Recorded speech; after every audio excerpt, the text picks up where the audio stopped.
2021 is more than just a year. It's also how DiCaprio likes his women. You're old enough to be their father, Leo.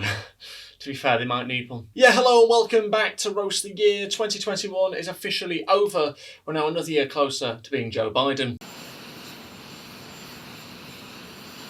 I'm not sure who tripped more this year, Joe Biden or Joe Rogan. The year started with Biden becoming president and Trump supporters storming the Capitol building. There was hurt and anger and shots were fired. Sounds like being on set with Alec Baldwin. Also this year, Mark Zuckerberg announced plans for a new digital world called the Metaverse. Now, if we're going to build a digital world, don't have Mark Zuckerberg building it. That's like putting Ronald McDonald in charge of Weight Watchers. He's part of the problem here. Honestly. He makes C-3PO look human. When Ryan Reynolds bought Wrexham Football Club this year, Hollywood responded with, "What the hell's that?" Which is the exact same response they have to The Age of Consent. Sidemen successfully released their own vodka this year. I'm not seeing something sell out that quick since Beckham signed a deal with Qatar. To be fair, if you're going to make human rights crimes look sexy, Bex is your guy. I mean, a seductive squint at the camera and suddenly dozens dying while building stadiums doesn't even seem that bad. So, probably have North Korea wanting to open a new missile factory next. He is used to looking to bomb. Salt Bae went viral again this year when people realised his steaks come with a price tag as big as his ego. Some people were showing off their 30 grand bills at the end of the meal. I mean, the last time a bill got that out of hand, Cosby ended up behind bars. Just think of what you can spend 30 grand on though. Deposit on a house, buy a car, bribe a Tory, the list is endless. And yet all they've got to show for it is a full belly and low self-esteem. It's been an incredible year for music as Adele released her album 30. Ironically, that's also the number of allegations James Charles faced this year. Yeah, makes you wonder.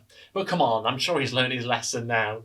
Don't get caught. Someone who's just about managed that, Prince Andrew. It was reported earlier this month he spends his days slumped in front of the TV and longs for his old life back. I thought that's what we'd all been doing the last 2 years. Except my old life didn't involve partying with a pedo. I mean, of course you'd rather jet off to Jeffries than watch Judge Rinder. Just be glad you're still getting a happy ending. Someone who has made it to court is Ghislaine Maxwell. Her trial began recently with one witness claiming she told staff not to look Epstein in the eyes. Like he's going to turn into stone or something. He's a pedo, not some mythological creature. To be fair though, some of their staff can't even look themselves in the eyes nowadays. Being paid by pedo doesn't look great on the CV, does it? Can I get a reference? No you can't, he's dead.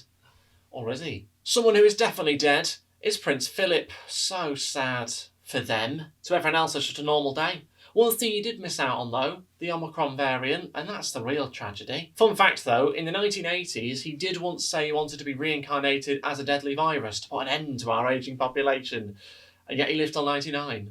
Hypocrite. Also this year, Harry and Meghan's bombshell Oprah interview shocked the world. The last time Harry fired that many shots, he was taking on the Taliban. But this time Harry tried taking on his own family. Some might consider that friendly fire, but didn't stop Alec Baldwin. In May this year, Nico Milana and Max Fosh became the first YouTubers to run for Mayor of London, inspiring young people everywhere to get involved in voting.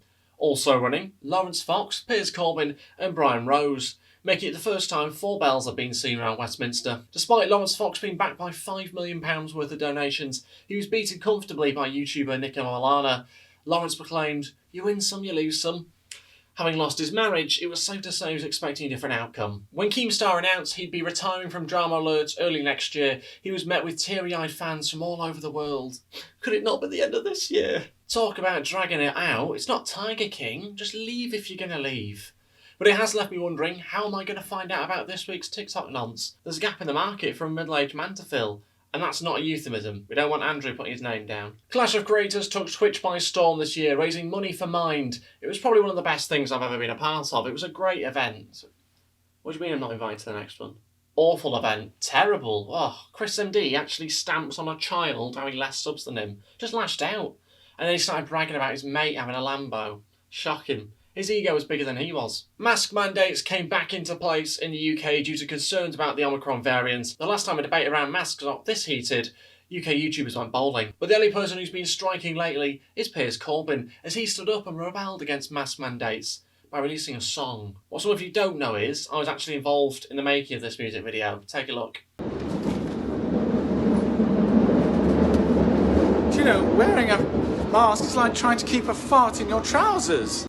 Sorry, Johnny, are you wearing a wig? Wearing a mask is like trying to keep a fart in your trousers. That's it, John. Say it a bit louder. Project.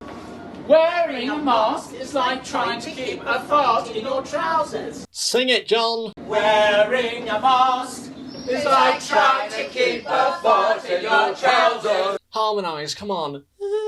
What is it like? It's like trying to keep a fart in your trousers. Piers, you are looking fabulous, darling. Fabulous. Keep it coming. What is it like? It's like trying to keep a fart in your trousers. Give us a smile. Oh, actually, maybe not. Wearing a mask is like trying to keep a fart in your trousers. Too much aggression. I want passion. Give me passion. What is it like? It's like trying to keep a fart in your trousers.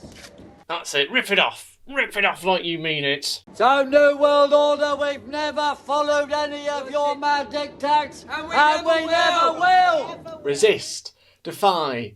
Do not comply. All together. Resist. Defy. Do not comply. You look great. Well, you not so much, but the others, yeah. Resist, defy, do not comply. Resist. Defy. Do not comply. This is going to go to number 1, this. Resist, defy, do not comply. Feet up, feet up. That's a wrap. Well done, everyone. You've done yourselves proud. Jesus Christ, it's like the Addams Family. Squid Game became Netflix's most successful series ever this year. Who would have thought a show about people being locked inside and going insane would have been so relatable? Mr. Beast went on to recreate the show in what was one of the best videos of the year, spending millions on set design and props.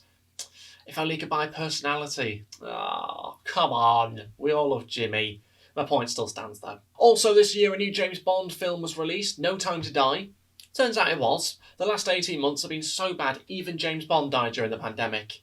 But just to be clear, he wasn't anti-vax. If anything, he loved a shot. He did, however, blow himself up. Now, I know what you're thinking. No, he wasn't radicalised. No, he had to open the bunker doors so the bomb didn't bounce off. That's a man desperate to get out of parenting duties. He's had all those missions, but the minute a child comes along, oh sorry, he's going to go get hit by a missile. Be right back. I'm suspicious. A video of Paul Scholes sucking on his daughter's toe went viral this year. Now, call me old-fashioned, but noshing on your daughter's toe, that's taking a father and daughter bond too far. Nibbling maybe, but not noshing. Come on, Scholesy. Matt Hancock ballsed up his marriage this year when footage emerged of him necking off with his aide. Just imagine how his wife felt. Liberated, probably. I'm sure Matt's got some mates he can hook her up with. I think one of them owns a pub. He doesn't have much experience getting with married women, but during a pandemic, he's willing to help out. For a fee, obviously. He's not stupid. Bill Gates' marriage also ended this year with the divorce set to cost him as much as $60 billion. Which is how much you'd have to pay me to sleep with him, to be fair. Less of a beefcake, more of a headache. Oh, I love computers and extramarital affairs. Oh, I'm a goody two-shoes that likes spending money on saving the planet while jetting off in Epstein's private plane. Bill Gates claimed that his meeting with Jeffrey Epstein in 2011 was about seeing if he'd give money for philanthropy work. Oh yeah, because you're short of change, aren't you, Bill? You big nerd. Also this year, Addison Rae sent the world into meltdown when she shook hands with Donald Trump at the UFC. Shocking, really. Should be fist bumping during a pandemic. Tut tut tut. Oh, does she not care about hygiene? Lock her up. In a different style to Maxwell, obviously. Anyway, that's it from me. Thank you all so much for watching. Now get out of my sight. Unbelievable. Anyone for cheese and wine later? No? See you soon.